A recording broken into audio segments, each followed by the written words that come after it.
حق خطیب صاحب کی خدمت میں مجھے گزارش یہ کرنی ہے، قبر پرستی کا دین میں کوئی تصور نہیں۔ دوسرا جو ان کا دم کا سٹائل میں نے دیکھا ہے، وہ ایسے پڑھتے ایسے، یہ کوئی طریقہ نہیں، ایسے کوئی دم نہیں۔ صرف پھونکے مارنے کی بجائے قوم کو اذکار سکھلائیں۔ صبح کے اذکار ہیں، شام کے اذکار ہیں، رات کے اذکار ہیں۔ میں حق خطیب صاحب سے بڑی محبت سے ایک سوال کرتا ہوں، کوئی کرتب دکھلانا یا زنجیریں نکالنا، کیل آپ نکال بھی لیں تو یہ کوئی کرنے والے کام نہیں۔ یہ جو 3 پوائنٹ آپ نے بتایا، اگر وہ اس پہ عمل کریں، میرے خیال سے اقرار الحسن صاحب بھی ان کی طرف مائل ہو جائے۔ کوئی شک نہیں ہے جی، اقرار الحسن صاحب نے جتنی باتیں کی ہیں وہ بڑی درست کی ہیں۔ میں اقرار الحسن کے اس اقدام کو استحسان کی نظر سے دیکھتا ہوں۔ حق خطیب صاحب کی یہ دو نعرے ہیں، تاجدار ختم نبوت صلی اللہ علیہ وسلم، یہ بھی نعرہ ٹھیک ہے۔ ختم نبوت کے کچھ تقاضے بھی ہیں، ان تقاضوں کو بھی پورا کرنا چاہیے، اور سب سے بڑا تقاضا یہ ہے کہ آپ نبوت کے دائرے میں رہ کر دین کی دعوت۔ اقرار الحسن نے حق خطیب کے متعلق جو انٹرویوز کے گفتگو کیے، تو اسی حوالے سے آپ کیا کہنا چاہیں گے؟ مطلب آپ کیسا سمجھتے ہیں اس چیز کو؟ محمود بھائی، میں زیادہ ویڈیوز تو نہیں دیکھ سکا، لیکن چند ایک میری نظر سے گزری ہیں،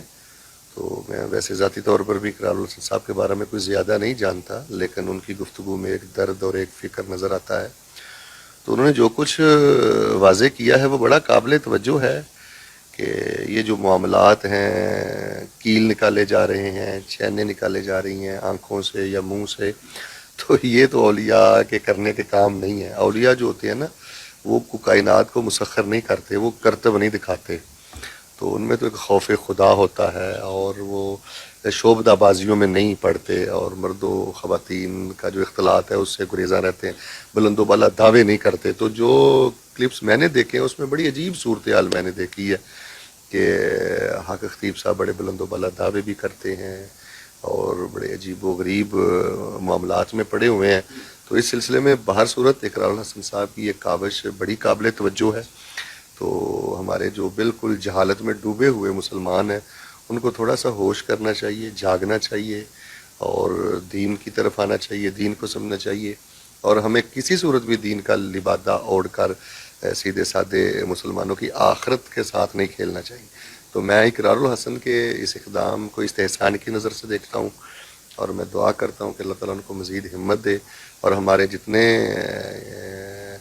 پیر حضرات ہیں پاکستان میں یا غیر پاکستان میں، اللہ تبارک و تعالیٰ ان کو شریعت کے مطابق امت کی رہنمائی کرنے کی توفیق دے۔ شیخ، علماء کرام کو بھی آپ پیغام دینا چاہیں گے؟ مطلب ان کے حق میں بولنا چاہیے کہ کیا معاملات؟ ظاہر ہے جی، علماء تو کسی صورت بھی خاموش نہیں رہتے۔ بعض کلپ میں نے دیکھے ہیں کہ انہوں نے اقرار الحسن صاحب کے اس معاملے کو استحسان کی نظر سے دیکھا ہے، اور میں یہ سمجھتا ہوں کہ یہ حق کی گواہی بھی ہے کہ وہ ایک عام سادہ مسلمان ہو کر اگر وہ دین کے لیے اتنا تڑپتا ہے، اور دین کے نام پر جو ایک بظاہر نامناسب رویے ہیں ان کو لوگوں کے سامنے لاتا ہے، تو پھر ہمیں بالکل اس کے ساتھ کھڑے ہونا چاہیے۔ حق خطیب کا نعرہ تو باکمال ہے، مطلب وہ اس نعرے کے مطابق، تو وہ اس کے متعلق آپ کیا کہیں؟ ختم نبوت کا نام لکھ کے وہ جو ہے وہ عوام کو وہ اپنی طرف مائل کر رہا ہے، یہ ذرا بتائیے۔ حق خطیب صاحب کی یہ دو نعرے ہیں، تاجدار ختم نبوت صلی اللہ علیہ وسلم، یہ بھی نعرہ ٹھیک ہے، اور دوسرا وہ کہتے ہیں کہ ہمارا کام اخلاق اور پیار سے پیش آنا، خلق خدا کی خدمت ہے۔ باتیں تو ٹھیک ہیں، لیکن دیکھیں ختم نبوت کے کچھ تقاضے بھی ہیں نا، تو ان تقاضوں کو بھی پورا کرنا چاہیے، اور سب سے بڑا تقاضا یہ ہے کہ آپ نبوت کے دائرے میں رہ کر دین کی دعوت دیں۔ اگر آپ رسول اللہ صلی اللہ علیہ وسلم کی نبوت کو اپنے لیے کافی شافی سمجھتے ہیں، تو پھر آپ کو نئے طور طریقے نکالنے کی ضرورت نہیں ہے، نئے انداز اختیار کرنے کی ضرورت نہیں، اور خلق خدا کی یہ کوئی خدمت نہیں ہے کہ آپ ان کو روٹی کھلا دیں یا آپ دور سے ان کو پھونکے مارتے رہیں۔ خلق خدا کی اصل خدمت یہ ہے کہ ان کے لیے اس ہدایت کا اہتمام کریں جو ہدایت اللہ تعالیٰ نے رسول پاک علیہ السلام کے سینہ اطہر پہ نازل کی ہے۔ تو بس اس سلسلے میں یہ ہے کہ الفاظ بہت اچھے ہیں، پیارے ہیں، لیکن ان کے تقاضوں کو پورا کرنا یہ بہت ضروری ہے۔ اچھا شیخ، حق خطیب کے نعرے ہم نے وہ آپ کو بتایا، آپ نے اس کے متعلق گفتگو کی، آپ ان کو کوئی پیغام دینا چاہیں گے خطیب صاحب کو اور ہماری عوام، ہماری بھولی والی عوام کو؟ دیکھیں جی، خطیب صاحب کو جیسے آپ نے نعروں کی بات کی ہے، میں 3 باتیں ان کے گوش گزار کروں گا بڑے ادب کے ساتھ۔ اگر ان کا پیغام اخلاق کا ہے تو ہمارا پیغام بھی اخلاق کا ہے بلا شبہ۔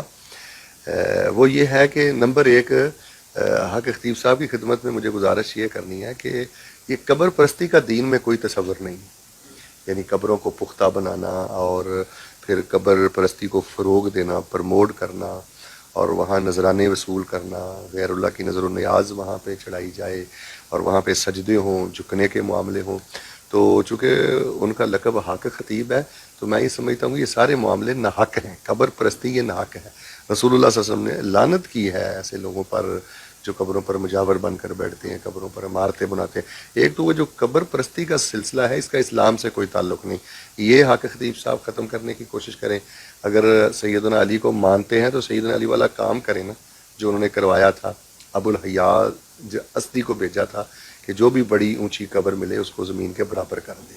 تو اگر حضرت علی رضی اللہ تعالیٰ کو مانتے ہیں, یہ روایت مسلم میں ہے, مسند احمد میں ہے, ابو داؤد میں ہے, ترمذی میں ہے, نسائی میں, تو اس پر عمل کریں. اور دوسری بات یہ ہے کہ حق خطیب صاحب کی خدمت میں یہ گزارش کروں گا کہ آپ صرف پھونکے مارنے کی بجائے قوم کو اذکار سکھلائیں. صبح کے اذکار ہیں, شام کے اذکار ہیں, رات کے اذکار ہیں. آپ یہ چیک کریں کہ آپ کے مریدوں کو وہ اذکار آتے ہیں. یقین کریں محمود بھائی, اگر وہ اپنے مریدوں کو یہ اذکار یاد کروا دیں تو دور کھڑے ہو کر ان کو ایسے پھونکے مارنے کی ضرورت ہی نہیں ہے. تو ایک تو اذکار کی طرف آپ لے کر دیکھیں. خلق خدا آپ کو ایک دین کا رہبر سمجھ کے آپ کی طرف مائل ہے تو آپ ان کو نبوی وظائف اور قرآنی وظائف کی طرف لے کے آئیں. صرف آپ ان کو پھونکوں تک نہ رکھیں. میں حق خطیب صاحب سے بڑی محبت سے ایک سوال کرتا ہوں, اگر وہ میرا کلپ سنیں تو اس پہ غور کریں. کیا آپ نے اپنے مریدوں کو صبح کے, شام کے, رات کے خاص مواقع اور اوقات کے جتنے نبوی اذکار ہیں وہ آپ نے یاد کروا دیے؟ اور تیسری بات یہ ہے کہ میں حق خطیب صاحب کی خدمت میں گزارش کروں گا کہ کوئی کرتب دکھلانا یا زنجیریں نکالنا, کیل آپ نکال بھی لیں تو یہ کوئی کرنے والے کام نہیں. ولایت کا درجہ آپ سمجھتے ہیں نا نبوت سے نیچے ہے, تو نبوت کی کیا ذمہ داری تھی کہ یعلمہم الکتاب والحکمہ, کتاب و حکمت کی نبی علیہ السلام تعلیم دیتے تھے. تو تسخیر کائنات یہ کام نہیں ہے, کتاب و حکمت کی تعلیم دیں, تزکیہ کریں, قوم کو شرک سے آپ نکالیں اور ان پر قرآن پاک کی آیات کی آپ تلاوت کریں. تو یہی وہ چند باتیں ہیں جی جو میں ان کی خدمت میں پیش کرنا چاہتا ہوں, اور مجھے امید ہے کہ آپ کی وساطت سے وہ میری باتوں پر ضرور غور کریں گے. ایک تو اسلام میں قبر پرستی کی کوئی گنجائش نہیں ہے. دوسرا جو ان کا دم کا سٹائل میں نے دیکھا ہے وہ ایسے پڑھتے ایسے, یہ کوئی طریقہ نہیں, ایسے کوئی دم نہیں. دور سے آپ دعا کریں لیکن پہلا دم, دوسرا دم, تیسرا دم, ایسا یہ شریعت میں کوئی کنسیپٹ نہیں ہے. تو جب یہ شریعت میں کوئی کنسیپٹ نہیں ہے, صحابہ میں قبر پرستی نہیں تھی, اور پھر غالباً یہ مئی کے مہینے میں تیسرے ہفتے میں غالباً یہ جمعے ہفتے اتوار کو ان کے عرس بھی ہوتا ہے. یہ عرس کا سلسلہ بھی دین میں کوئی نہیں ہے. یہ سلسلے وہ بند کریں. یعنی لوگ ان کو اسلام کی وجہ سے چاہتے ہیں نا, رسول پاک علیہ السلام کی وجہ سے چاہتے ہیں, ختم نبوت کی وجہ سے چاہتے ہیں, تو وہ اصل کرنے والے کام اپنی زندگی میں کر جائیں. ہے تو یہ کڑوا گھونٹ, لیکن اس سے وہ دنیا بھی بنا لیں گے اور آخرت بھی بنا لیں گے. اگر آپ یہ جو 3 پوائنٹ آپ نے بتایا اگر وہ اس پہ عمل کریں, میرے خیال سے اقرار الحسن صاحب بھی ان کی طرف مائل ہو جائے. کوئی شک نہیں ہے جی, اقرار الحسن صاحب نے جتنی باتیں کی ہیں وہ بڑی درست کی ہیں. تو انشاءاللہ مجھے امید ہے کہ آپ کی وساطت سے ضرور ان باتوں پر توجہ کریں گے. ناظرین بالکل جس حوالہ سے پیغام پہنچ چکا ہے, انشاءاللہ امید ہے آپ اس کو شیئر کریں گے اور حق خطیب صاحب کے پاس بھی یہ پیغام پہنچے گا, اور ہمارے علماء کرام بھی اس پیغام کو لے کر گلی گلی چلیں گے انشاءاللہ.